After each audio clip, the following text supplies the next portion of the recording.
हर माँ की तरह हमारी माँ को भी हमारी शादी करने की बहुत जल्दी थी, इसलिए हमारे पैदा होने के बाद से ही थोड़ा थोड़ा करके हमारी माँ ने हमारा दहेज बनाना शुरू कर दिया था। लेकिन ये तो सब नसीबों की बातें हैं, कब किसकी शादी हो, जल्दी हो या लेट। मम्मी हमेशा हमें कहती कि अपने अच्छे नसीबों के लिए ऊपर वाले से प्रार्थना किया करो। मेरा नाम प्रिया है और हम दो बहनें हैं।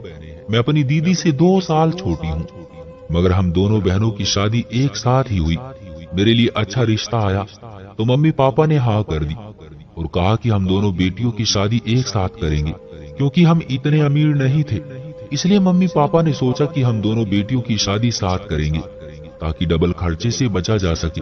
फिर ऊपर वाले ने हमारे माँ बाप की दुआएं सुन ली और मेरी दीदी के लिए भी एक रिश्ता आ गया।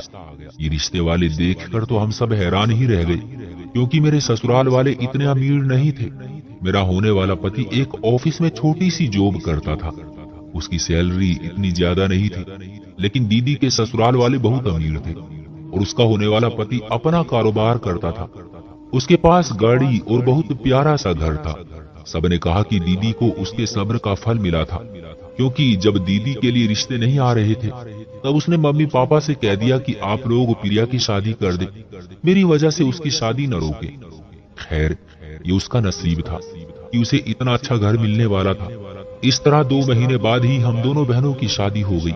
मैं अपने ससुराल आ गई और यूं हम दोनों बहनें एक दूसरे से दूर हो गई। मगर 1 हफ्ते के बाद ही जब मैं मायके गई तो दीदी भी अपनी बड़ी सी गाड़ी में बैठकर मायके आ गई और मैंने देखा कि वो बहुत खुश थी।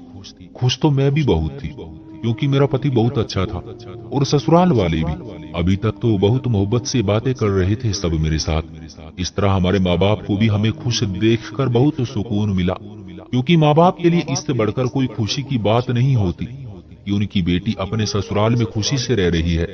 और हम दोनों ने वो पूरा 1 हफ्ता अपने घर वालों के साथ गुजारा। जिस दिन हम दोनों को ससुराल वापस जाना था उस दिन इत्तेफाक से बारिश हो गई। दीदी का पति तो उसे गाड़ी में आकर ले गया, मगर मेरे पति ने कॉल की कि वो मुझे आज लेने नहीं आएगा, क्योंकि बाहर बहुत बारिश थी और उसके पास बाइक थी, इसलिए वो नहीं चाहता था कि मैं भीग जाऊं। इसलिए वो मुझे लेने के लिए अगले दिन आए और उस दिन बारिश नहीं थी। मैंने सोचा कि काश कि मेरे पति के पास भी गाड़ी होती, लेकिन फिर मैंने ऊपर वाले का धन्यवाद किया, क्योंकि उसने मुझे भी बहुत सी चीजें दी थी। यूं मैं ससुराल आ गई और शादी के वो सुनहरे दिन पर लगाकर उड़ गए और अब जिम्मेदारी वाले दिन आ गए थे। फिर हम दोनों बहनें कभी एक साथ मायके नहीं जा पाए, क्योंकि कभी वो बिजी होती थी और कभी मुझे ससुराल से मायके जाने की इजाजत नहीं मिलती थी। और हम दोनों फोन पर एक दूसरे से बातें करती रहती थी और हम दोनों बहनें एक दूसरे का हाल अच्छे से जानते थे। हमारी शादी को 1 महीना हुआ तो मैंने तो सबको खुशखबरी सुना दी, मगर दीदी पीछे रह गई। 1 हफ्ते बाद फिर दीदी भी प्रेग्नेंट हो गई और हम सब ने ऊपर वाले का धन्यवाद किया। इस बीच हम दोनों एक दूसरे को अपनी तबीयत के बारे में बताती रहती थी। उस बीच हम दोनों की तबीयत खराब थी, मगर उसका पति पैसे वाला था, इसलिए उसके लिए ये समय ज्यादा मुश्किल नहीं रहा, क्योंकि वो अपना चेकअप करवाती रही। मगर मैं पैसे की तंगी की वजह से डॉक्टर के पास नहीं जा पाई, मगर उसके बावजूद ऊपर वाले ने मुझ पर बहुत रहम किया। और फिर 9 महीने बाद मेरा बेटा पैदा हुआ और अपने बेटे को गोद में लेते ही मैं अपने सारे दर्द भूल गई। और फिर हम सब इंतजार करने लगे कि कब दीदी की डिलीवरी होगी, क्योंकि उन दिनों वो भी अस्पताल में थी। खैर, 1 हफ्ते बाद ही दीदी ने बेटी को जन्म दिया और हम सब बहुत खुश हुए, क्योंकि उसके घर में दौलत की कमी नहीं थी। वहाँ बेटी की परवरिश अच्छी तरीके से हो जाती। गरीब बेचारे के यहाँ बेटी पैदा हो जाए तो उसे दहेज की फिक्र हो जाती है। जब मेरा बेटा 1 महीने का हुआ तो मैं उसके घर उसकी बेटी को देखने चली गई। मैंने देखा कि उसके ससुराल वाले बहुत खुश नजर आ रहे थे। फिर 2 महीने बाद में मायके गई तो दीदी भी वहाँ आ गई और हमने वो वक्त बहुत एंजॉय किया था। फिर ऐसा ही होता रहा। 2 साल बाद मैं फिर प्रेग्नेंट हुई और मैंने फिर से एक बेटे को जन्म दिया। मेरे ससुराल वाले तो बहुत खुश थे। फिर उन्हीं दिनों मुझे पता चला कि दीदी फिर से प्रेग्नेंट है। 3 साल कब गुजर गए पता ही न चला। मैंने ऊपर वाले से प्रार्थना की कि इस बार वो भी एक बेटे की माँ बन जाए, क्योंकि ये खुशी अलग ही होती है। मगर इस बार भी दीदी ने एक बेटी को जन्म दिया।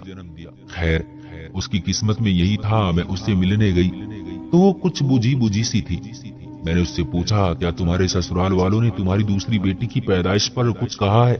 ये सुनकर वो कहने लगी, नहीं बहन, उन्होंने तो ऐसा कुछ नहीं कहा। मैं तो खुद ही ये सोचकर उदास हो रही हूँ कि कहीं वो कुछ कह ना दे, मगर अभी तक उन्होंने ऐसा कुछ नहीं कहा। ये सुनकर मैं उससे कहने लगी, जब तुम्हारे ससुराल वाले कुछ नहीं कह रहे तो तुम भी फिक्र मत करो, देखना जल्द तुम भी एक बेटे की माँ बनोगी। ये सुनकर वो मुस्कुराने लगी। फिर इसी तरह वक्त गुजरता गया और हमारी शादी को 5 साल हो गए। उन 5 सालों में उसने 2 बेटियों को जन्म दिया, जबकि मेरे 2 बेटे हो गए। दूसरी बेटी के बाद वो बिल्कुल मायूस हो गई थी। दीदी की दूसरी बेटी 2 साल की हो चुकी थी, जबकि मेरा बेटा 2 साल से ऊपर हो गया था। एक दिन मैं मम्मी के घर गई तो दीदी भी वहां आ गई। यूं ही बातों बातों में उसने मुझे बताया कि दूसरी बेटी के पैदा होने के बाद उसके पति और ससुराल वालों का रवैया कुछ बदल सा गया था। मैंने देखा कि दीदी भी बुझी बुझी सी थी। मैं उसकी हालत समझ सकती थी, क्योंकि ससुराल वाले कितने ही अमीर और पढ़े लिखे क्यों ना हो, बेटों की चाह जरूर रखते हैं। इसलिए मैंने उसे तसल्ली देने की कोशिश की, तो मेरे कुछ कहने से पहले ही मुझसे कहने लगी, देखो प्रिया, मैं कब से तुम्हें एक बात कहना चाह रही थी। तुम मेरी बहन हो, इसलिए मेरे दर्द को समझ सकती हो। अपनी बहन की बात सुनकर मैं उलझ गई और मैंने उससे कहा कि तुम मेरी बहन हो, तुम्हारी खुशी के लिए तो मैं कुछ भी कर सकती हूँ। ये सुनकर वो कहने लगी, दरअसल मैं तुमसे कुछ मांगना चाहती हूँ, प्लीज इनकार मत करना। मेरी बहन जिंदगी में पहली बार मुझसे कुछ मांग रही थी, इसलिए मैंने झट कह दिया कि तुम मेरी बहन हो, तुम मुझसे जो मांगने वाली हो वो मैं तुम्हारे मांगने से पहले ही दे रही हूँ। ये सुनकर दीदी कहने लगी, अगर हम दोनों अब की बार फिर प्रेग्नेंट हो गए और अगर तुम्हारा बेटा पैदा हुआ तो वो तुम मुझे दे देना, और अगर मेरी तीसरी बेटी पैदा हुई तो मेरी बेटी तुम ले लेना। ये सुनकर मैं हैरान रह गई, क्योंकि ये इतना आसान काम नहीं था। बेटी हो या बेटी, उसे किसी दूसरे के हवाले करना आसान नहीं होता। मगर मैं जानती थी कि मेरी बहन बहुत मायूस हो चुकी थी और ये सब वो जज्बात में कह रही थी, इसलिए मैंने उससे वादा कर लिया। मगर मैं जानती थी कि ये इतना आसान काम नहीं था। अगर हम एक साथ प्रेग्नेंट ना हुए तो, या फिर हो सकता था कि इस बार हम दोनों की डिलीवरी में 1-2 महीने का फर्क हुआ तो, इसलिए मैंने सोचा कि हो सकता है कि उसकी नौबत ही ना आए। इसलिए मैंने अपनी बहन की खुशी की खातिर हाँ कह दी। ये सुनकर मेरी बहन ने कहा कि ये बात तुम राज ही रखना, इसके बदले हर महीने मैं तुम्हें पैसे भेजती रहूंगी। पैसों का सुनकर मैं भी कुछ लालच में आ गई, क्योंकि मुझे पैसों की जरूरत थी। वैसे भी मेरा बेटा अच्छे घर में जा रहा था और ये बात मेरे लिए बहुत खुशी की थी। लेकिन मैंने कहा कि अगर हम अपने ससुराल में रहे तो ये बहुत मुश्किल हो सकता है। तो दीदी ने मुझसे कहा कि हम दोनों 9 महीने के लिए बाहर घूमने चले जाएंगे, तुम्हारा और तुम्हारी फैमिली का सारा खर्चा मैं खुद उठाऊंगी। मैंने दीदी से कहा, ठीक है, मैं आकाश से बात करूंगी। मैं अपने ससुराल गई तो मैंने रात को आकाश से कहा कि हमारी शादी को 5 साल हो गए हैं, हम आज तक कहीं भी घूमने नहीं गए। प्लीज, दीदी भी अपनी फैमिली के साथ घूमने जा रही है, हम भी उनके साथ ही जाएंगे, आप भी चलो ना। आकाश ने थोड़ी देर कुछ सोचने के बाद कहा, मेरे पास इतने पैसे नहीं है कि मैं तुमको बाहर घुमाने ले जा सकूं। फिर मैंने आकाश से कहा कि आप इस बात की टेंशन मत लो, मैं तुमको पैसे दूंगी। आकाश ने प्रिया से हैरानी से पूछा, तुम्हारे पास पैसे कहाँ से आए? वो मेरे पास कुछ पैसे जमा हैं, वो मैंने तुमसे छुपा रखे थे। आकाश बोला, तो ठीक है, जब तुम इतनी जिद कर रही हो, वैसे कब जाने का प्लान है? जब दीदी जाएगी तो मैं तुम्हें बता दूंगी। अगले दिन मैंने दीदी को बता दिया कि आकाश जाने के लिए मान गए हैं। दीदी ये सुनकर बहुत खुश हुई। वक्त गुजरता गया और हम अपने प्लान पर काम करने लगे। मुझे लगा था कि ये मुमकिन नहीं होगा, मगर मैं उस वक्त हैरान रह गई जब हम दोनों बहनें एक साथ प्रेग्नेंट हो गई। मैंने एक खुशखबरी दीदी को सुनाई तो वो कहने लगी कि तुम अपना वादा याद रखना।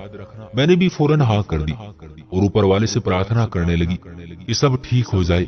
और दीदी ने मुझसे कहा कि हमारे इस प्लान का किसी को पता न चले। दीदी ने मुझे कुछ पैसे दिए, मैंने वो पैसे आकाश को दिए और कहा कि कल के हमारे टिकट हो गए हैं, हम कल जाएंगे, तैयारी शुरू कर दो। इस तरह हम अपनी अपनी ससुराल से निकलकर घूमने आ गए। ससुराल वालों की तरफ से तो मैं बेफिक्र थी, क्योंकि 2 बेटों के बाद अगर बेटी हुई तो उन्हें कोई फर्क नहीं पड़ेगा। मगर मुझे डर था कि कहीं ये बात मेरे पति को ना पता चल जाए, क्योंकि अगर उसे पता चला कि मैं इसके बदले में अपनी बहन से पैसे लेने वाली हूँ तो वो बहुत गुस्सा होंगे। इस बार मेरी बहन ही इस बच्चे का खर्चा उठा रही थी, इसलिए उसकी और मेरी डॉक्टर एक ही थी और उसने हमें खुशखबरी सुना दी थी कि हमारी डिलीवरी का दिन भी एक ही था। हम दोनों बहुत खुश थे, क्योंकि सब कुछ हमारे प्लान के मुताबिक हो रहा था। फिर वक्त तेजी से गुजरता गया और ये 9 महीने आसानी से गुजर गए। इस बार मेरी खुराक अच्छी थी, इसलिए मेरी सेहत भी अच्छी रही और ये सब कुछ मेरी बहन की बदौलत हो रहा था। हमारी डिलीवरी का वक्त आया तो हम दोनों एक ही क्लिनिक पर पहुंच गए। दरअसल ये क्लिनिक मेरी बहन की दोस्त का था और उसे हमने पहले ही सब बता दिया था। वो हमारे राज में शामिल थी, इसलिए हमने बेफिक्री से बच्चों को एक ही दिन जन्म दिया। मैं होश में आई तो नर्स ने मुझे मेरा बच्चा पकड़ा दिया और जैसे ही मैंने अपने बच्चे के जिस्म से कपड़ा हटाया मेरी रूह कांप गई, क्योंकि ये तो एक बेटी थी और ये देखकर मैं परेशान हो गई। मैंने नर्स से पूछा मेरी बहन कैसी है। ये सुनकर वो कहने लगी कि ऊपर वाले से प्रार्थना करो, उनका केस अभी चल रहा है। ये सुनकर मैं परेशान हो गई, क्योंकि हमारा सारा प्लान चौपट हो गया था। मैं सोच रही थी कि अब मैं अपनी बहन को क्या मुंह दिखाऊंगी, क्योंकि उसने इतना खर्चा कर लिया और मेरी भी बेटी पैदा हुई। फिर थोड़ी देर बाद नर्स आई और उसने मुझे बताया बधाई हो, आपकी बहन पर बेटा हुआ है। ये सुनकर मेरा दिल किया कि मैं खुशी से नाचना शुरू कर दूं। आखिरकार ऊपर वाले ने हमारी प्रार्थना सुन ही ली थी और दीदी का अपना बेटा पैदा हो गया। हमने अपने ससुराल में खबर दी और हमने ऊपर वाले से उसी समय माफी मांगी, क्योंकि हम दोनों बहनें एक दूसरे की मोहब्बत में बहुत गलत हरकत करने जा रही थी। हम इंसान बहुत जल्दबाज होते हैं और इसी जल्दबाजी में बाज दफा हम बहुत गलत फैसले कर लेते हैं। इंसान बहुत जल्दी बेसब्र हो जाता है। हम ये भूल जाते हैं जो भगवान बेटी दे सकता है वो बेटा भी दे सकता है। शायद ये दबाव हमारे समाज का भी है। पता चल जाए कि औरत प्रेग्नेंट है, बेटा ही होगा कि रट लगा लेते हैं। शायद हम ये भूल जाते हैं कि ऐसी बातें ऊपर वाले को बिल्कुल भी पसंद नहीं है। तो दोस्तों, ये थी हमारी आज की कहानी। उम्मीद करते हैं कि आज की कहानी भी आपको पसंद आई होगी। आपका क्या कहना है इस कहानी के बारे में? कमेंट करके हमें जरूर बताएं। वीडियो को लाइक करके चैनल को सब्सक्राइब कर लीजिए।